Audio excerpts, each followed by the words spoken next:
Hello, everyone. Good morning, good afternoon, good evening. Thank you so much for joining us here for our latest CCNA prep session. My name is Rigo Villa. I'm one of the community managers on the Cisco Learning Network, and I'll be your host today. Before we dive in, I just want to take a brief moment to talk about the CCNA prep program and also cover a couple of housekeeping items. If you are joining us for the first time, the CCNA prep program provides a series of live sessions led by our subject matter experts. We're going to get to explore the latest exam topics, offer opportunities to test your knowledge, and we'll also share resources to help aid you in passing your exam. Speaking of those resources, we do have supplemental activity files for both Cisco Modeling Labs and Packet Tracer, which can be downloaded at any time.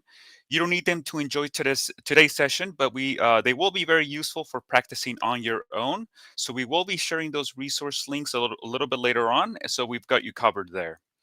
Also, if you're tuning in but have not officially registered for this program, I do encourage you to do so by scanning that QR code on your screen. This will ensure that you are notified of our upcoming events, get access to the resources, and you can also be informed when these sessions become available on demand. Also, I want to take a moment to address the Q&A and quiz questions for the session. So this will be an interactive event, so you can participate in our quiz questions, submit your questions, and also access resource links all via Slido. If you still need to log in, you can go ahead and scan the QR code on the screen, or you can also log in directly through our live streams page. And last but not least, we are going to be having a survey at the end of the event using Slido, and we would appreciate your feedback about today's session. We always look forward to receiving your comments, and just let us know how you like today's presentation. All right, so without any further delay, I'd like to introduce today's speakers. First, we have Principal Engineer Hank Preston, and then we have Lead Content Advocate Patrick Gargano, who are both going to be covering our topic today for securing network access from Telnet to SSH. How are you guys this afternoon? We're good, Rigo. Nice to see you again. Hey, Hank. Absolutely. Nice. Great to see you both as well. It's been a cooler day today. I had 2 days in a row where the weather had warmed up. It started to feel like spring, and now it's back to like little blistery cold outside. So. Yeah, the 6 feet of snow out my window is down to maybe a foot at this point. So this is good. Good sign. I can see the road. I can see the pedestrians as they walk by now. It's very nice. Rigo, every time you introduce us at the beginning of these, I find it interesting. You're making it sound like we're new guests for the first time. Oh, it's just us, and we're just back again, right? I wonder if people are like, "Oh, who's Rigo going to introduce this time? Is it someone different?" No, it's not someone different. It's just us. The chat keeps hoping for that. They're like, fine, one of these days they're gonna get rid of Hank and Patrick and just actually qualifies as a subject matter expert. Because I still laugh every time you say that. And I was like, I don't know, man. Do I really qualify? Am I really? Yeah. Well, there you go. We'll see where it goes. A quick recap maybe of season 2 so far. So we've done an episode on DHCP. Then we did Hank's favorite DNS after that. A couple of weeks ago, which one did we do, Hank? Do you remember? NAT, I believe. We were translating stuff left and right. And now today, it's all about that remote access, right? I think you're going to walk us through some cool Telnet and SSH stuff. We are. We're going to dive in because we spend a lot of time, particularly when you're first studying for the CCNA and you're working in labs or you're doing Packet Tracer, right? Where we play with console access. We need to understand that piece. But there does come a point where you don't want to have to actually physically walk into your data center or your telecom closet with a blue cable and plug in. Cable. I was just thinking, do I have one? I want to whip it out. Oh, I should have brought one out. I got one in the closet back there. But no, so we're going to talk about how can we securely manage our devices over the network, right? We build a network. We want to use that network for management. As always, we've got a handful of questions to help you in your preparation for your CCNA exam. So, Rigo, let's kick it out of our survey. I do love the countries. We continue to be pretty global here. Huge turnout from the US. Un bonjour aux gens de la France, la Tunisie. Thank you for joining. Show off. There you go. Awesome. All right. But we will kick into and we will start talking about some of the topics for today. And so, Rigo, we'll bring you back in just a little bit and see how folks handle our first question here related to Telnet and SSH. But let's go into our demo. So, Patrick, as always, I've gone ahead and I've prepped us a nice Cisco Modeling Labs topology that we're going to use to explore our topic for today. And so this is moving from Telnet into SSH because the key part from the blueprint is focused on understanding how to configure and set up SSH. But we want to understand, why are we going to do that? So we're going to start with Telnet, move our way to that secure protocol.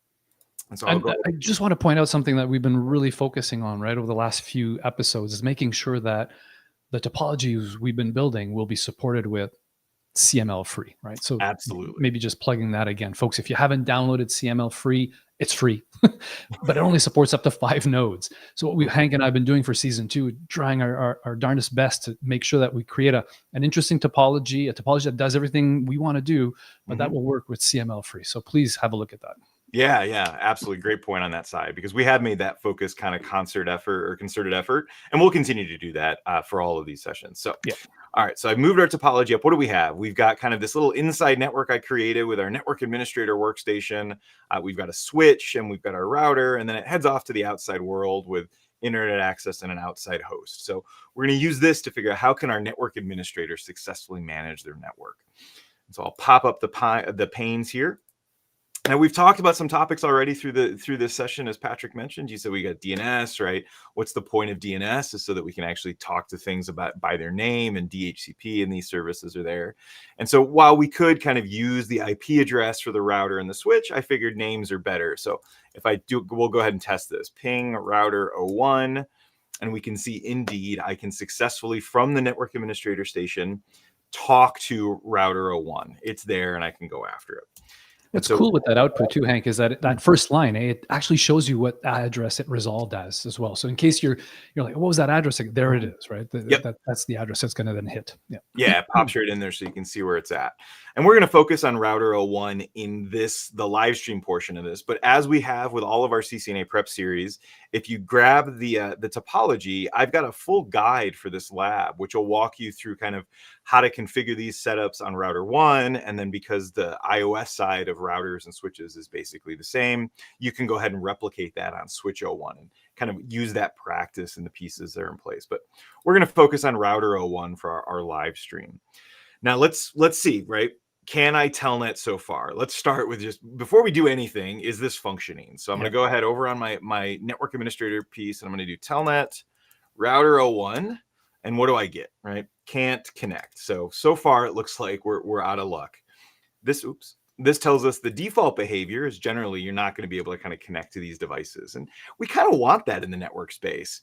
It wouldn't be a secure and reliable network if as soon as we plug something in, anybody that happened to be out there could connect to it. So this is something we're going to have to set up on that. Yeah. The other thing I liked about what you just did is the fact that with the ping, it was a layer 3 test, right? We tested connectivity. We know our routing work. We've got connectivity. That telnet test is layer 7. It's showing that there's an application connection issue there, right? So, yeah, fantastic. All right, so we can't telnet yet. Let's go ahead and walk through that. So I'm going to jump over here to the console. Now, with CML, I don't actually need the blue cable, but this is the equivalent of plugging in the blue cable. Yeah. And so I'll jump in. And we have to go into configuration mode. Oh, here's all the log messages coming in from starting the system. All right. Wow, syslog. Yeah, syslog messages hitting. We'll get to that later. An episode in the future, yes. Yeah, a little foreshadowing, completely not intentional. And so how do we connect? When we connect to the console port, we connect through the console port. That's a physical port on the switch called console. There's also aux ports that are out there. Yep. When we're going to connect with Telnet, or in the future SSH, we need to connect to something, right? There has to be some interface or some way to connect into that. So Patrick, how do we connect over the network to manage with CLI base for our devices? So what do I want to connect to here? Yeah, there's a bunch of different lines, right? When we do a show run and you go all the way to the end of the running config, we see a bunch of lines, as Hank said, line con 0.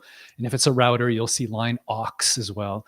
And then you get the strange line VTY stuff. And I'm so glad we're doing this episode, because even after 25 years of teaching this and learning about it, I actually learned something new. For ages, I thought VTY stood for virtual terminal or something like that. But I was close, but I think, Hank, you've got the actual answer for us today. Yeah, virtual teletype is what these are referred to. That?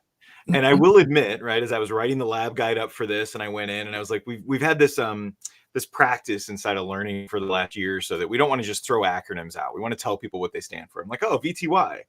And I, like you, Patrick, I was like, oh, virtual terminal, something like that. Well, let me look.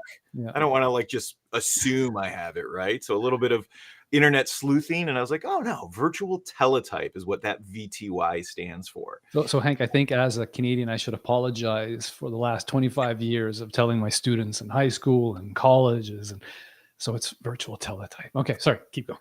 Yeah, I don't think that'll like the what those letters stand for will show up on the CCNA, so you should No, be okay on that side. exactly. Now, the other thing that's interesting, so you pointed out we've Mm. got the line VTY. That's what we're going to be focused on. We've got the aux and the con. We're not really going to dive into them here. But I've got 0.4. What is that indication? What is that telling us as we go after this? That's really cool because those numbers can vary, right? Platform to platform, but it's like a range, right? So it's got a bunch of different virtual connections that it could support simultaneously. I wouldn't suggest doing that, but you could have multiple people, either Telnet or SSH, right, to the same device, and they would all connect to one of these different virtual lines. So 5 of them, 0 to 4 in this case. Exactly. And you need an open line in order to connect. So some of the older devices like this one in CML is modeled after. 5's pretty normal. And that's a lot. You don't normally have to have more than 5 people connect to your router. Yeah. But there are newer platforms. Some of the later versions would have up to like 16 lines. And there have been cases where you can actually get a line stuck. Somebody's connected to it. You can't connect into it. And the reason is because there's not an open virtual teletype line for us to connect into. And so the fact that there's 5 can we link this to an episode you did on REST APIs and programmability? If I'm using something like that to connect to a device to push config, won't it use one of these as well, possibly to establish that connection, or is it something else? I'm sorry, don't mean to put you on the spot. I was just coming to me. I'm wondering because we often see those entries. Like I'm thinking in SD-WAN or SD-Access when we're connecting and using those types of connections. I'm wondering if it's using one of these. I don't believe the interfaces like RESTconf or NetConf are going to take over a VTY line because those are like virtual console lines. The idea is that you're virtually connecting in and getting access to the CLI. The APIs, NetConf, RESTconf, or other interfaces are going to connect into a different interface. Still the same IP address probably, but we're not taking up and linking off to one of those VTY lines. Sounds good. All right, so I'm going to go ahead and we're going to make our configuration changes on the line. So I'm going to go line VTY. Now I can do them one at a time, but in general, you want all of these configured the same because you can have some really weird behavior if you configure different settings on line 0 versus 1 versus 2, because then it depends on which line you connect into. Are you the first person trying to connect or the second person? So we generally say do them all the same. Now, the key that Telnet you tried a few minutes ago failed because of these values we're seeing here, right? Exactly. So what we've got in place, the kind of the default behavior here is no login and then transport input none. Transport input is saying which protocols are we going to allow access inbound into these lines that are there. And so it's defaulted here to the secure like none. We're not going to let anything in. So I'm going to go ahead and do transport input, and I'll hit a question mark so we can kind of see what some of the options are. We can see a lot of them. Most of these, frankly, we're not going to dive super deep into. They're irrelevant for CCNA, and we don't actually use them even beyond CCNA for most of these areas. But what we can see is we see Telnet as an option. We see SSH as an option. We can also turn on everything. Which is a default. That used to be what people would do. I usually hesitate I caution people away from using all. But we want to be selective. And what I want now is Telnet. So we'll do transport input Telnet. So I'll fire that off. And what we end up with now is we get the ability, we've told those lines to allow Telnet to come in and make a connection. But if we scroll back up, you can see that we still had kind of login as disabled on this line. So we need to turn that on as well.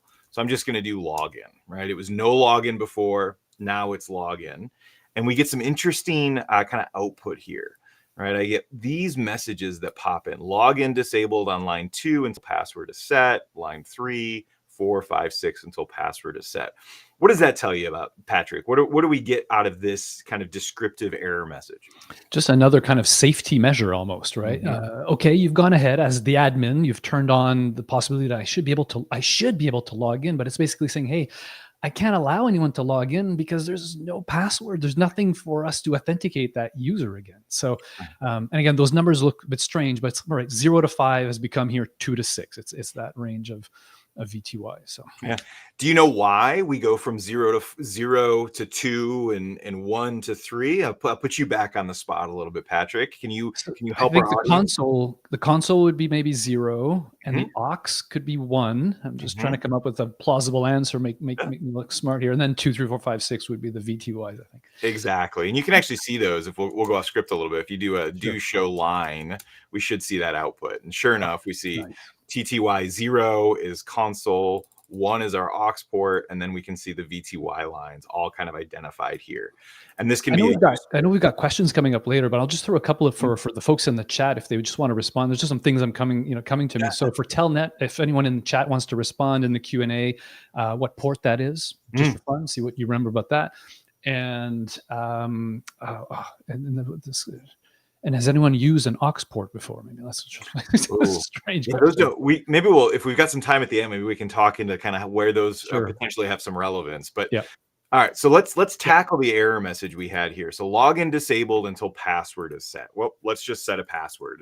And sure enough, on the line config, there is a command just called password where you tell it what password we want Telnet to take advantage of. And so I made a note up here. We're going to use Telnet pass for our password. So I'll just type that in, Telnet pass, and hit enter. So now that that's done, the idea here is that I should now hopefully be able to telnet into my device.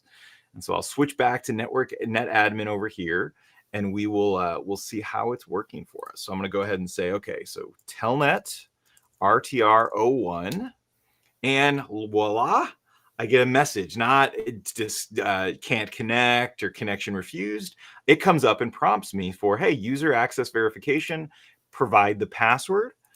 I typed in my password. Let's see if I can type it again successfully. And I did indeed. And boom, there we are. I've now, using Telnet over the network, connected to my router, and I can now administer this from anywhere in the network, anything that's reachable on that side. Super handy on that. All right. Do we have any questions to point out? Are we getting anything that's in there? Any clarifications, Patrick? Some folks are answering about Telnet, so I'm just responding to that. No other questions so far. Awesome. Excellent. All right. So what's the first thing generally we're going to do as an administrator? We've telnetted in, we've accessed our router. We want to start doing stuff, maybe making configuration changes. We want to check operational status. The first thing we have to do is, you'll notice I'm here. I'm at user exec mode with that prompt. I want to elevate myself to privileged exec mode. We do that with the enable command. So I'll type in enable, and I have a problem. Right, I get this message, no password set. Didn't I just fix this? Right, Patrick, didn't I already provide a password and it's complaining again? Just that other level of protection that the router is basically saying, listen, hang on a second, you actually need, from a Telnet connection, you need to be able to have an enable secret or enable password configured. Just not going to let you in over a V2Y connection like that. Yeah, it's that extra level of security. Because if you think about it, right, audience out there in the chat land, you've unboxed a brand new router, you're plugging it in, you want to do the configuration, likely over the console port, right? At that point, from the zero configuration, we need to be able to get into enable mode. We need to be able to get things configured. And that's why it's okay. There's the fact that there's no enable password by default, no problem. We'll set one as part of the configuration. But now, once we're actually administering this over the network, a higher level of security is expected. And so I'll jump back over here to my RTR01. Here I'm on the console, and you'll notice it didn't complain. It let me go to enable mode before, but now I'll go ahead and put in my password. We'll configure one. So I'll do enable secret, and I said enable pass will be my secret password. And out of that one, we'll flip back over here to NetAdmin and say enable, and it will let me in. Enable pass. So we're in place, and we're in pretty good shape on that side. All right, so we have now got our telnet in place and functioning. All right, so let's go ahead and see how folks are doing with some of the Slido Q&A. If Rigo, you want to come back in, we'll see how folks did with that first question that we published. Yeah, absolutely. So for this current poll question, we wanted to know, how do you enter the proper configuration mode to enable remote administration of an iOS device with Telnet and or SSH? And the top answer here is line VTY04 with 74% of the vote. All right. I think our audience did pretty good here. What do you guys think? I would agree. Patrick, thoughts? Yeah. No, that looks good. That looks good for sure. Now, there's something in here. So we had 23% of the folks have said configure terminal, right? So there's some validity in that, but why is that not the right answer for this question? Even though that you do indeed, like I'll admit, you have to type that command, but why is that not the right answer for this question? That's like the command you would type like 3 commands later, I think, because your command really, your question really focused on remote administration or remote access via Telnet and SSH. So config T gets us to that global configuration. We just need to go a little bit deeper onto that line, I think, and apply some config there as well. Yeah, absolutely. And that's, I think, a good tip. And it's one of the reasons I put that into this question here is for folks in the chat kind of watching along with us. You're going to find yourself at the CCNA exam with questions. And you may look at a couple of them and be like, well, if we'll use this as an example, well, I have to type config T. I also have to type line VTY04. Like, what's the right answer? Well, you've got to find the one that's like the best answer for the question.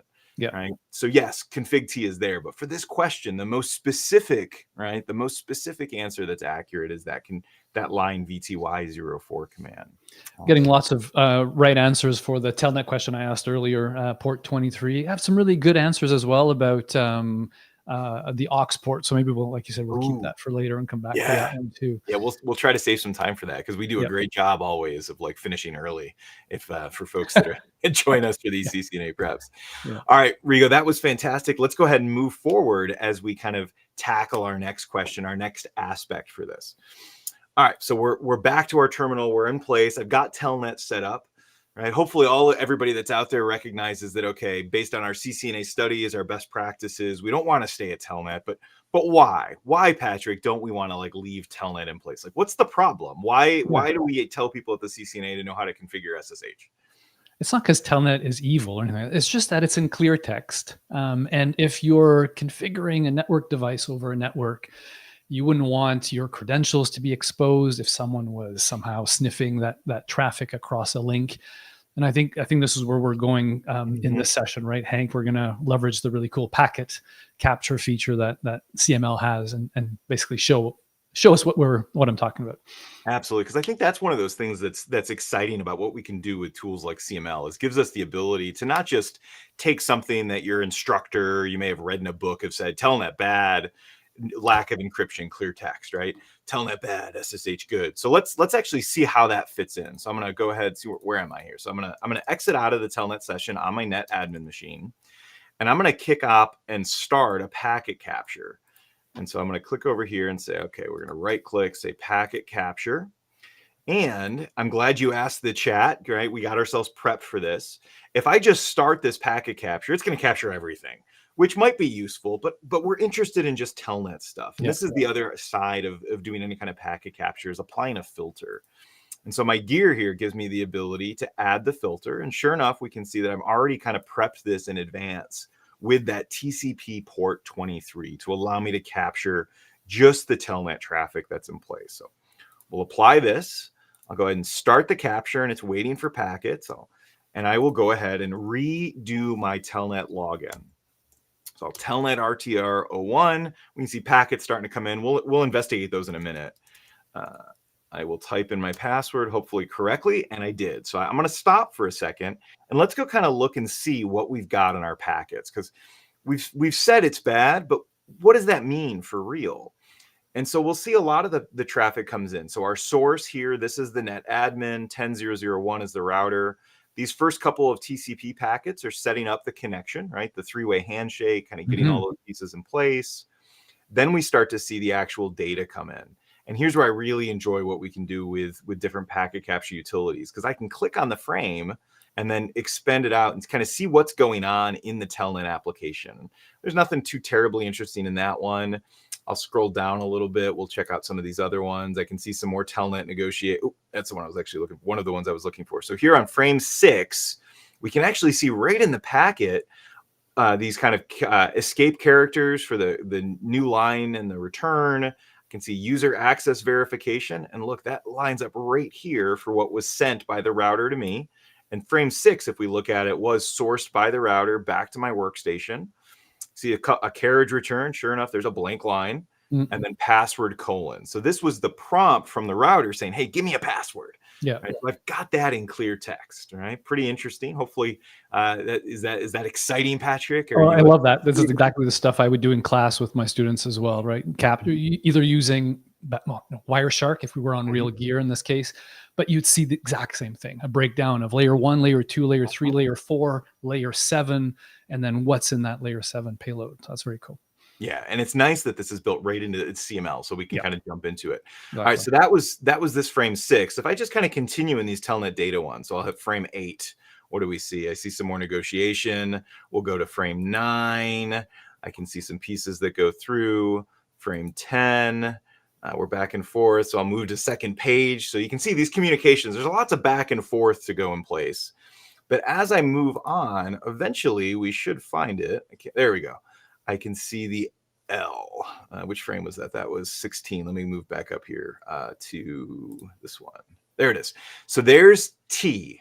This frame shows on frame 12 from my net admin to the router, I sent the T character. And if we remember, my password is telnet pass. So there's the T from the password. We move on from frame 12 and I go down to frame 14 and I get E. Move on. It's going to be long. You're going to click each one. As they go through, there's the L, and I'm not going to hit them all, but just I want to show here. Oh, and I haven't been able to figure out why both N and E end up. Every test I've done, these two characters end up kind of squeezed together. But we can see that the packets are sending them in clear text. So anybody that can gain access to that traffic can just snoop and read your password, read usernames, read the data that's being sent back and forth. So that sounds bad, but is that really a problem? Should people truly be concerned about this? Well, if I guess there's a couple of things. If it's going across the production network, then could anyone pick up that traffic? I mean, we don't really have hubs anymore in our networks. Everything we're on switches, everything is segmented with VLANs, and so we already usually have some sort of security of, kind of protecting these kinds of conversations. And there's a whole other conversation we could have about out of band versus in band management, and so isolating that management traffic completely off of the production network. But I think there's all the advantages to using SSH though, instead of just sticking with Telnet at this point. Yeah, absolutely. So you definitely want to go that direction. And I want to hit one of the things you said is we're on switches, right? Nobody's really going to see this. Well, one of the things that we might do in season 3, should we come back on security, is talk about some of the ways that attackers can actually take a switch and turn it into a hub, right? And that's one of the things that attackers can do, is actually get to the point where they say, okay, well, I can't see what's being sent from the net admin station to the switch because the switch kind of filters and just sends them where they're supposed to go. But if you override, like if you send like an attack at a switch and overflow its MAC address table, well, it has to then start flooding everything everywhere. So it's honestly not all that hard if you're on a network to kind of overwhelm a switch and get access to all those data. So you absolutely want to make sure that you're using SSH in this case as it goes through. All right, so I'll shift this over. We could kind of go through all these packets and kind of see what's in place, but you get the gist, right? We can see how that traffic is there. If you've got access to the packets, a tool just like Wireshark, a great network administration tool, has the ability to just kind of go ahead and I think they call it like follow the stream. And where I had to hit packet by packet to see the username and password, it actually assembles that entire session together and can kind of give you a log of the message. So there's a lot of tooling that makes it very easy to find these things that are there. So we want to take advantage of the capability to move into SSH if we can. All right, I think we're ready to bring, Rigo back to talk about this question that was in there that kind of hit onto this piece. So Rigo, how did folks do on our next question? Yeah, so this poll question was, how can an attacker eavesdrop on a network administrator's Telnet session with a router? And we actually have an overwhelming majority with 97% saying capture packets and view them as Telnet is not encrypted. How do you guys think our audience did here? I'm excited. I'm glad they were able to kind of dive into that. I do want to talk on one of these that are here. So something that often will come up is that concept of physically tapping a line. Yeah. So that second option, physically tap the console cable, seems like a reasonable choice. What's wrong with that as an option, gents? Usually that console cable is pretty short. It's about here to here, right? It's like what, 6 feet or something. So, right, we're physically connected. So you would notice if someone was tapping into your console connection. But I think if folks have a look at the guide, once we're done the episode, I think you did kind of talk a little bit about a really cool gadget called a terminal server, which CCNA students might not encounter very often. I know that at the college I was teaching our CCNP courses, we had those so that students could remotely access the racks outside of the lab environment and still kind of pretend it was a console connection, right? And I'm sure you've used those, Hank, quite a bit in production networks as well. Do you want to go through that a little bit? No, well, I mean, they're useful, and definitely for folks should check out the guide to get some background. I don't go super in depth in there, but I kind of comment them. But I think on this one, though, you're right. It is short, right? You'd probably notice if somebody was tapping your console cable. There's actually a better reason why that second option is not right. And we didn't have a lot of people that jumped on it, but the reason is, what's the question act? How can an eavesdropper, or how can an attacker eavesdrop on Telnet session with a router? Your console cable isn't involved in the Telnet session, so that wouldn't help on that ways either. So it's important to kind of look at these questions as you're preparing and make sure you don't get distracted by something that sounds really good but doesn't match in with what the question's after on that side. So awesome. All right, Rigo, thank you. The audience is doing a fantastic job on this session. I think everybody might be ready for this portion of their CCNA, but let's kind of continue. Hank, I have to say they're extremely excited for us to get to the SSH portion. We're getting loads of questions about, SSH related questions. So I'm glad we're getting there. Well, that's fantastic. Well, that's where we're heading next, right? So we want to set up SSH. Now, we can't just jump directly into SSH. There's some requirements that are going to be required in this place. So we're going to do those preparation steps first.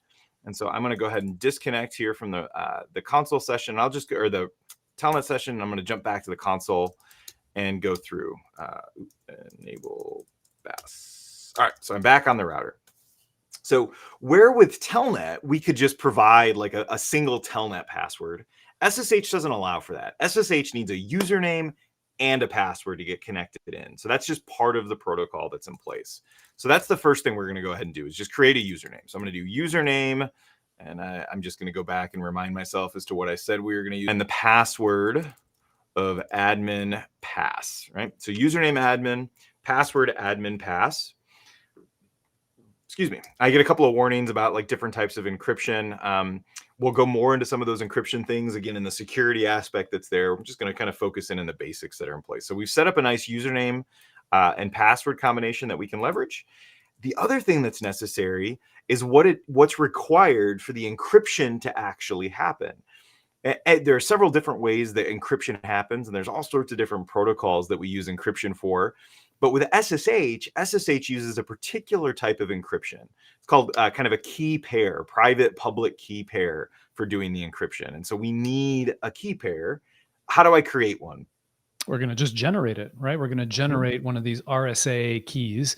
And this is some of the questions that were coming in, this modulus question. And they were basically asking, when are we going to get to this particular command, which is an interesting one again, because on more recent versions of code, I think you noted this in the guide as well, right, Hank, that we do this now at the enable prompt and not in global configuration, which is different from a few years ago. Yeah, it's sometimes things change, and if you do if you do this on your own and you get this weird error message, right? Just note, or if you're in config mode, that's what's generating, because we now try to generate the idea is we generate these from privilege mode, enable mode. So crypto key generate. I'll throw a question mark in here.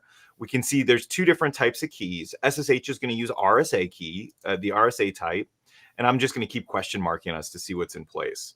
So we've got a couple of options. We've got general keys, which allow us to create a general purpose key pair for signing and encryption.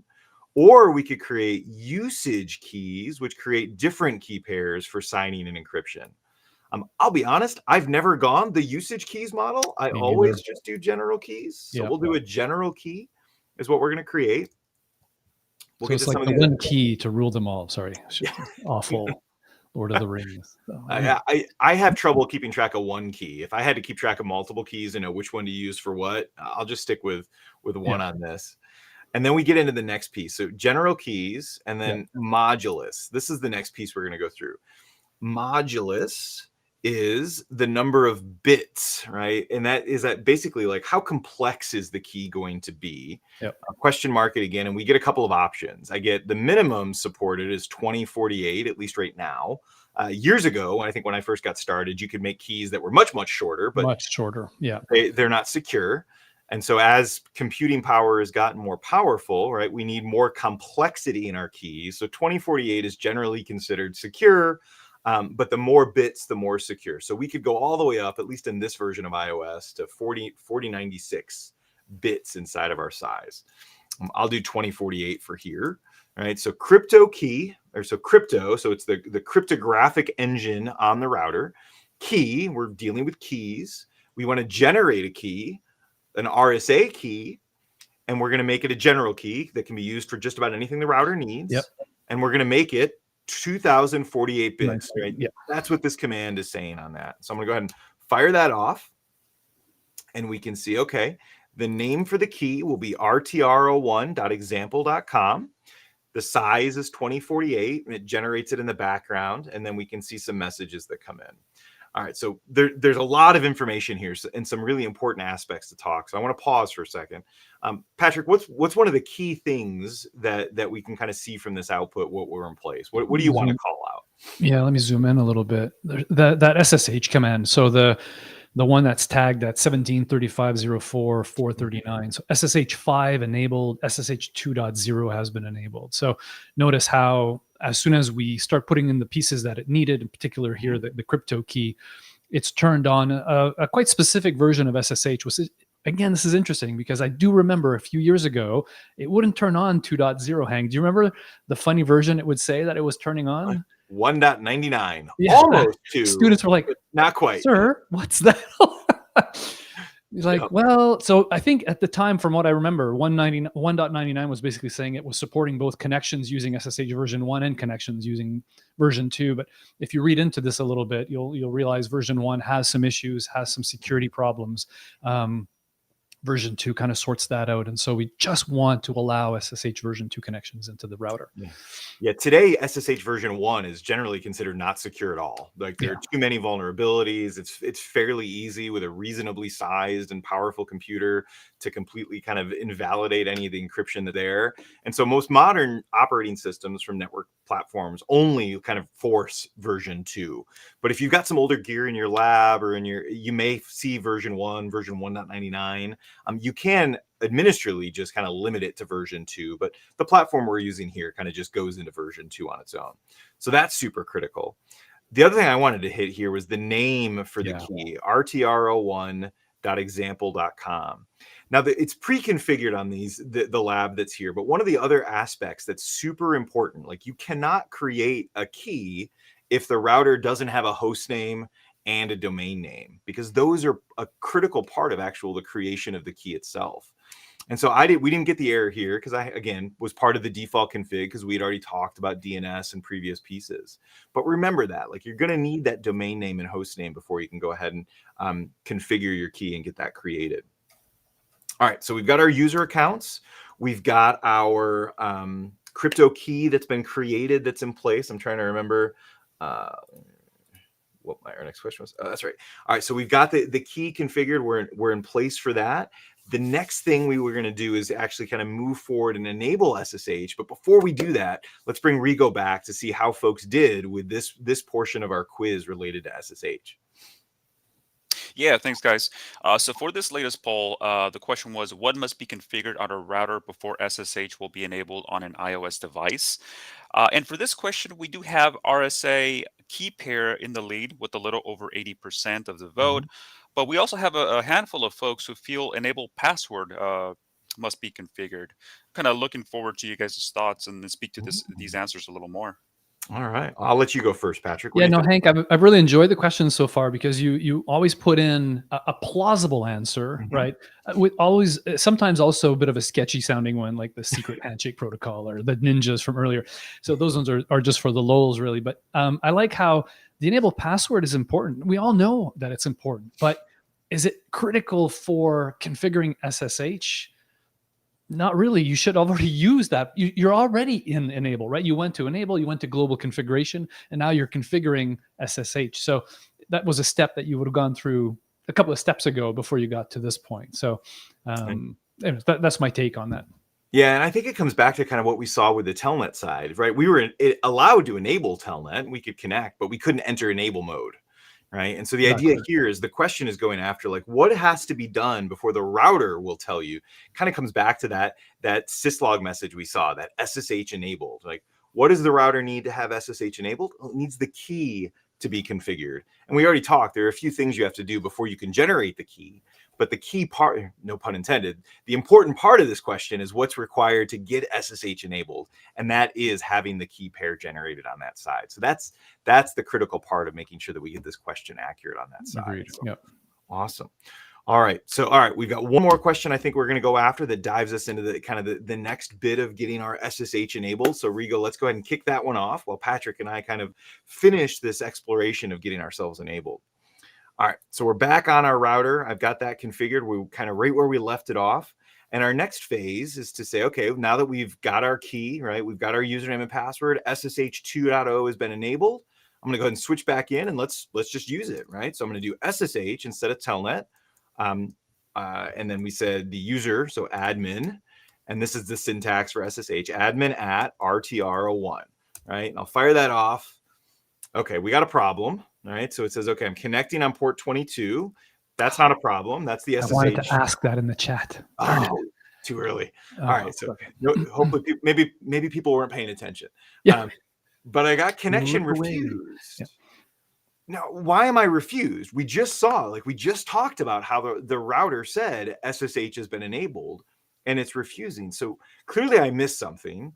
Patrick, my instructor here, my guide to accuracy. What's missing? What have we forgotten?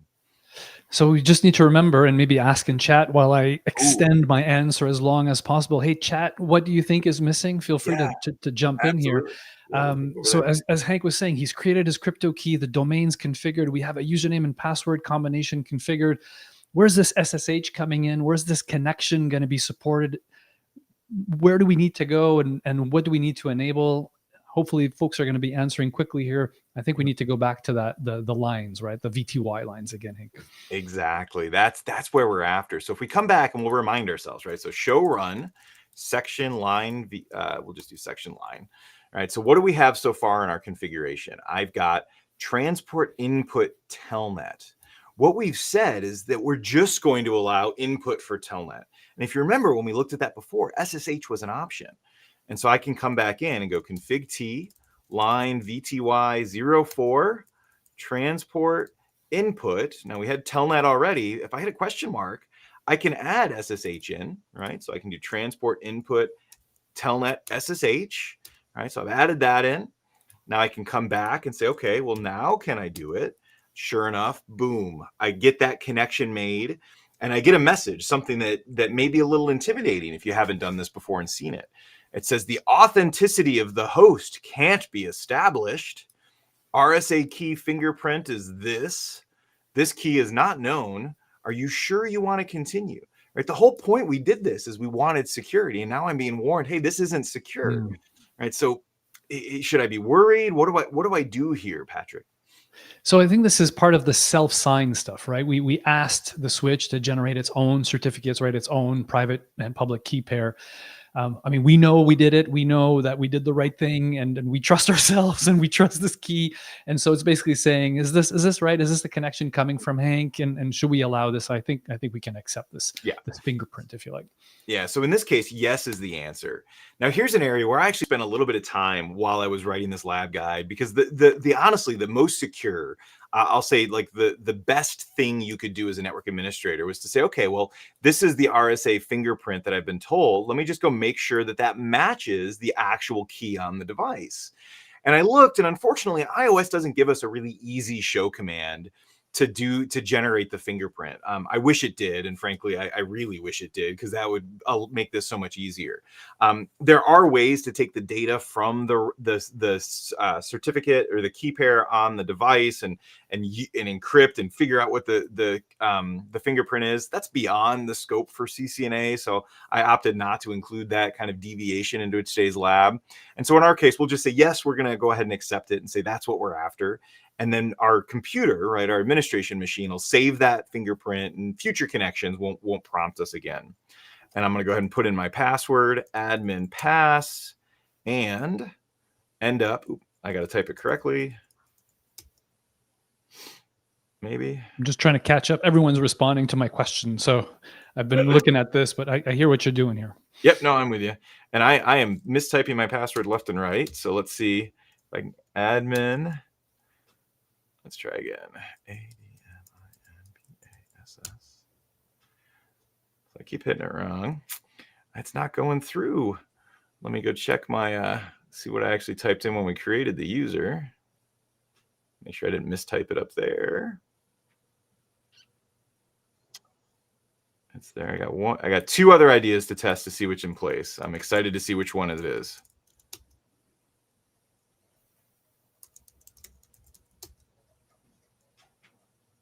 Oh, all right. So it's not taking it. I do remember what the problem is on this one. Live demonstrations are great, right? Just showing where the piece is. I'm troubleshooting in my head where it goes in. And I remember what I missed on this piece. So what's in place is if we come back, right, I created my username, I created my password, we enabled SSH, we said Telnet, we said we we're going to allow it. If I come back, I should have helped you there, mate. Yeah, sorry. Yeah. No, we can see we got all sorts of messages showing it was trying to come in. But if I do show run section line again, right, I've got this login is in place. And that's the other thing that I missed on this. And the lab guide has it. I'm just not following that along. We actually have to go in and say login, not just login. If I hit a question mark, we can see login local. And what this will do is this will say, now we want to use the local username and passwords for these checks to go after. So we're moving from login to login local. I'll go back to my net admin and it should work this time. Boy, I hope so, or I'm going to be real embarrassed. There we go. So I got it right the first time as it goes through. So now that I've enabled login local, it goes and takes advantage of that username and password that's in place. And now I could go enable, type in my enable password, and get kind of accelerated back into privileged exec mode. And I've now moved from Telnet into SSH on this side. All right, we can verify this. Right? I was going to say the proof is in the capture. It is. So let's go ahead and kind of see this in action. So I'll exit out. Right, we'll flip back over here. I'm going to give myself, now we were capturing Telnet before. How do we have to change this to capture SSH instead? Right, what do we have to do? Port, right? It is. Now we saw some hints for that. Oh, actually, it's still sitting over here. Port 22. So I'm going to change from 23 to 22. We'll apply that and I'll start it up and I will retry my SSH and I'm in. Okay.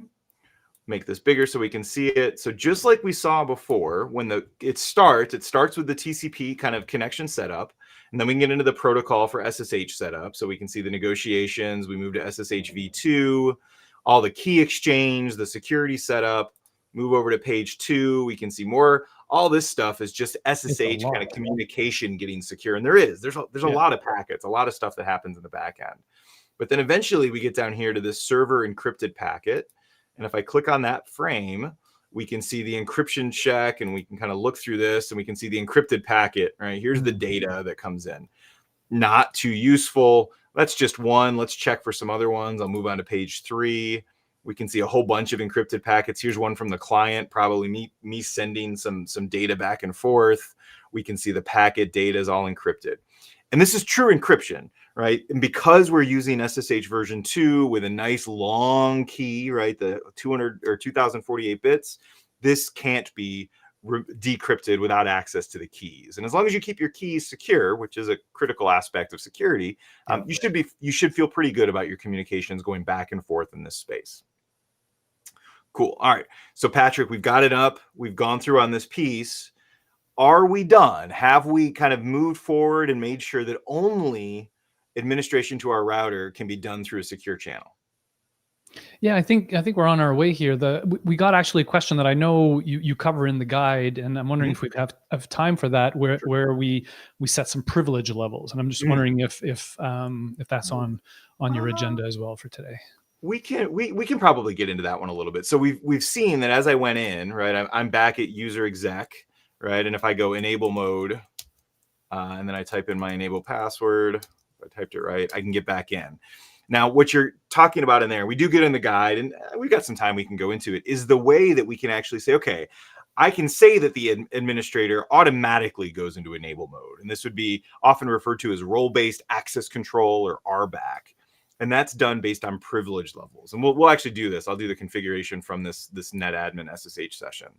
And so if I look at show run include username, there's my username, right? Username, admin, password. The 0 in this case indicates that it's a clear text password, right? It's just right there. It's admin pass, right? And so I'll go in and we'll say, okay, username, admin. And if I hit a question mark, we can see I've got the ability to set the user's privilege level.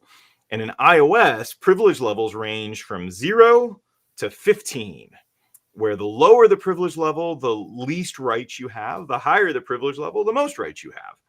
A 0 is the same as just kind of user exec, right? That's you're on the device. That's what we've got when we've got the caret, right, for the prompt. Yeah, great. Yep.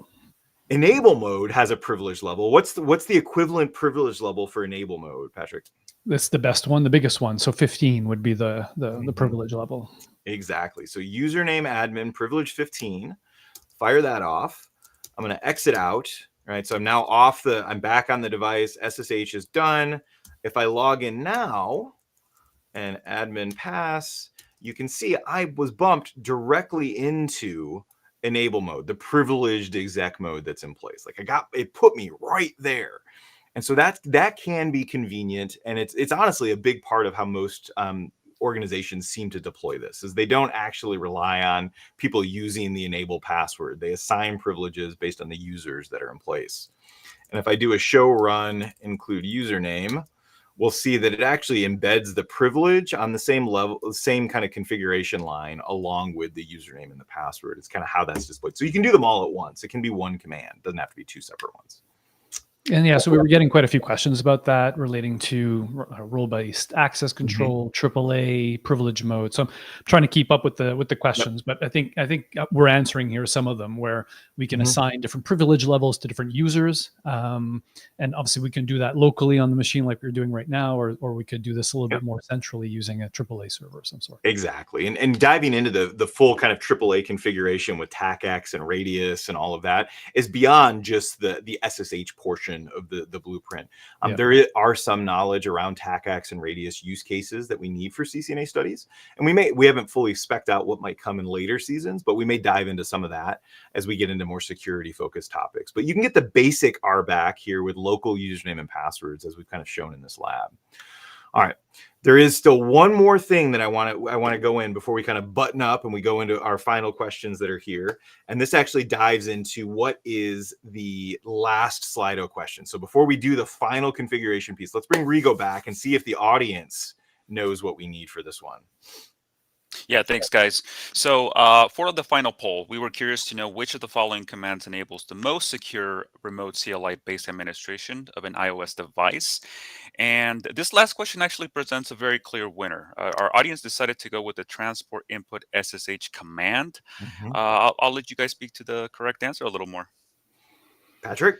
Yeah, and this is exactly what folks were answering as well when we threw the question in chat. They quickly picked up that we needed to change the type of transports that we were allowing, right? The types of connections that we were allowing on the VTY lines.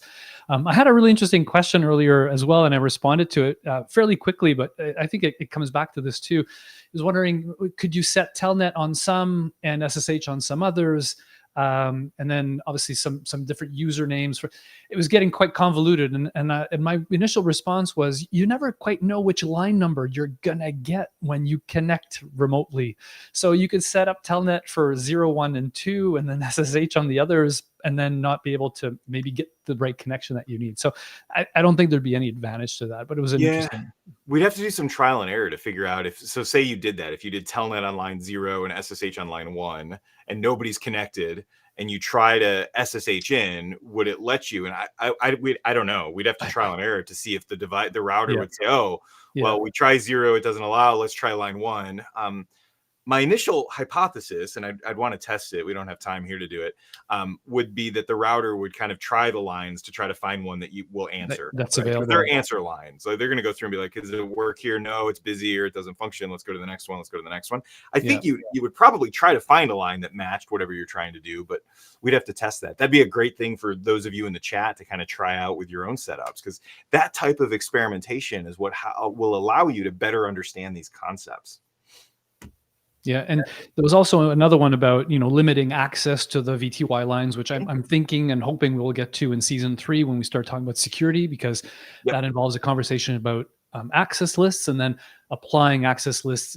Typically, you apply them to physical ports on a router, for example, but there's some special access lists, or a special way that you can apply access lists on VTY lines to kind of protect them even more. So not only is it SSH and it's a username and a password, but you can kind of limit the IP addresses that are being used to hit the VTY lines. Yeah, exactly. I think that is definitely going to be a key part if Rigo brings us back for season 3 in security, is to dive in to, that's just one of the many examples of what we'll go through. And it was, I purposely left it out because I wanted to focus just on the mechanics of SSH for today's session in lab. Yeah. All right. So with that, we've got the answer. Let's go ahead and get that applied, verify that our configuration is done, and then we'll come back with Rigo to kind of close down and see what kind of questions we have. All right. So I'm back on the NetAdmin workstation. I'm going to exit out. And just to show that it still works, I'm going to kind of find Telnet and see that I can Telnet in.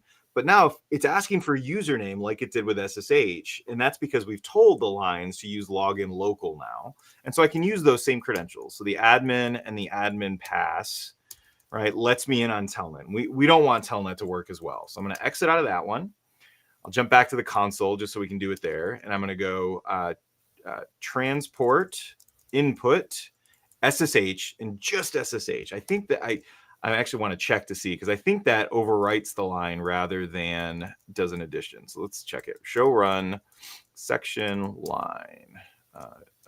Not do run. Do show run. The do run. There we go. Get the router to sing to us. Yep. Yeah. So it overwrote it. And so we've got transport input SSH is here. Now, I do notice we've still got that password Telnet passes in there. It's not being used because we've got login local turned on, but best practice, let's get rid of it. So I'll do no password. Kind of knock that one off and then make sure that, there we go. So now we're in good shape. Login local, transport input SSH. We know it's in place. We know that it's functioning and we can kind of tackle it. And the last little bit, just to go in, because we teased this a little bit already, I'm going to go ahead and reconnect.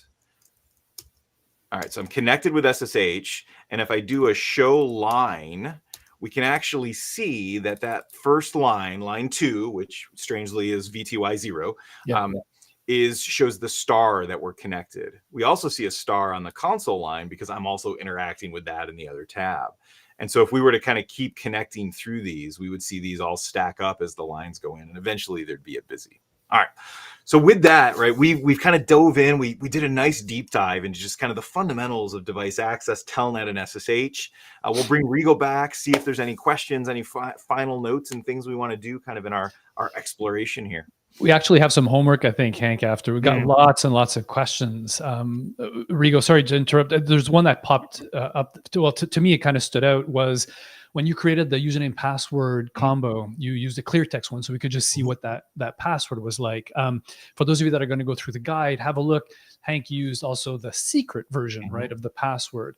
And what's particularly interesting for folks that are like old like me is that we're seeing an evolution of the algorithm type being used. So by default, back in the day, that secret would have been an MD5 or a type 5 algorithm that was used. And now we're moving to more powerful algorithms to protect those. So have a look at that when you're going through the lab and you'll see what I'm talking about. Yeah, no, that's absolutely true. And it's one of those pieces, like I really wanted to focus on the fundamentals so we could dive into SSH on its own. But as so much of the chat, and thank you, chat, for doing that, like ask those questions, because there's always more layers we can peel back to dive into these.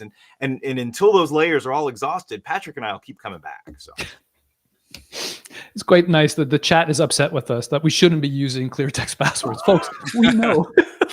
please don't be angry. Come back in 2 weeks for more.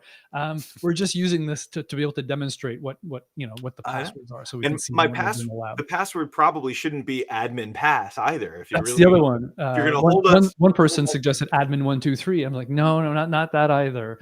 I know. I mean, there's the best password ever, which is just password, right? Nobody ever guesses that. Yes. Right? So yes, in the real world, you don't want to use these passwords, but in the lab guides, we do kind of generally, and we usually will call that out. That's there. But yes, Yeah. call us out. We will have good discussions. Maybe we'll do a whole session about how to make a good password. That'd be a fun. Yeah, right. Exactly. And have a look at the different algorithms that are available now. Because as I said, on more recent versions of code, we have some much more interesting options to encrypt these important passwords. Mhm. Awesome. All right. Well, Rigo, are there any other questions from the chat that we want to try to tackle here before we close down? Yeah, so I see we got 1 minute remaining. So I do see one question here from one of our audience members. Is there a way to have us already in enable mode when we SSH into the switch with these set of commands, or is this something done solely via the AAA server? Yeah, so I think we hit on that. That was that Yeah. whole addition of the privilege level on the username is to associate privilege 15 with the username. And so then when you authenticate with that user, right, that's part of the element. It says, oh, this person has privilege 15. We can put them in there. There's also a nice value on that is if you've got that configured, you can actually not have an enable password set up. And so and still enter it. So there's different kind of options, and some of it comes down to security design, what your security administrators or security architects might want for that device administration kind of lockdown. There's a really Awesome. interesting question about the size of the RSA key here. One question is saying, does having a longer RSA key make the login process slower? Why not just select the highest key length? I'm just kind of thinking through myself. I mean, obviously it's encrypting and decrypting, but we're just looking at the running config. We're just putting in a few commands. It's not like we're transmitting millions of bytes of data here, right? We're not talking about a VPN, right? But again, when we talk about a VPN, it's usually a firewall. It's very specific hardware that's being used to do this at high speeds. Yeah. So between 2048 and 4096, Hank, I don't think I'd see much of a difference for my SSH. Yeah. With anything modern, I would say just use the highest 4096. Go for it. I do remember what years and years ago, when you would move, you could actually have some older, lower powered CPUs on switches and routers where there was a noticeable difference. Yeah. And if you went to the highest number of bits, like your sessions might get a little bit slower. It's been years since I've ever seen any impact on that. The computers, the chips, even the just the basic CPUs in a router or a switch these days can keep up with the highest levels of encryption. So yeah, just go the highest that's there. I know our standard when I was doing standards for our internal team was always just use the highest because eventually the lower ones are going to become insecure. So higher is better. So yeah, definitely use the highest. Agreed. Mm-hmm. Cool. All right. There you go. Well, we'll answer a few others offline, but thanks everyone for joining. Thanks for a lot of activity in the chat. Like we've had about 45 questions. So and I've tried to keep up. Some of them were just responses, port 23, port 22 or whatever. But it's been busy in the chat. Well, that's good. Well, yeah, and thank you everybody for joining in on that spot. Patrick and I love having that opportunity to kind of live keep up with you. So keep that stuff going. We'll work into it, and we'll be back in 2 weeks, I think, to talk about our next service, and it'll be a timely service. Oh, jeez, can't believe that. So Hank is trying to make a joke. He's successfully, I think it's a dad joke. So we're going to be talking about NTP, Network Time Protocol, looking at how to configure it, why you need it, what the point of it is in a network, why it's so important for us folks, network administrator, when we're looking at logging information in particular. And that's a bit of a plug for the syslog one that we're going to do after that. So it all goes hand in hand, folks. All goes hand in hand. They do. All right, Rigo, back to you, my friend. Thank you again. All right. No, thank you both. Another great session in the bag. I really appreciate you sharing your knowledge and expertise with our audience today. I hope that everyone found great value in today's presentation and that it is helpful with your exam studies. As we wrap up here, I just wanted to take a moment, a couple of quick items for you all. We have a couple of CCNA resources, as I mentioned earlier in the presentation. First, we do have a CCNA Prep Learning Map.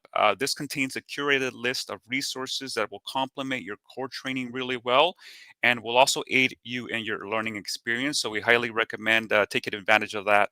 We also have a prep practice quiz that has a series of questions to test your knowledge on the topics that we're discussed here today.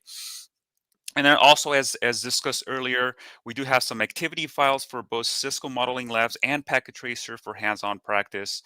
And of course, we can't forget about the CCNA exam blueprint. This is your main guide to help you prepare for the latest exam topics, ensuring that you succeed in passing your exam. And again, you can make your way to these resources by scanning that QR code on the screen there. But you can also find the links under the Slido resources as well for your reference. And I also just wanted to take a moment to highlight the next couple of live streams that we have coming up. Um, as Hank and Patrick just touched on right now, so our next session is coming up in exactly 2 weeks from today. That's going to be on Thursday, April 3rd at 10 a.m. Pacific time. Hank is going to be back at the helm covering syncing success, the role of NTP and network operations. After that, we're going to be left for 2 more sessions of this season of CCNA Prep, and we're going to be covering syslog and also SNMP topics for CCNA.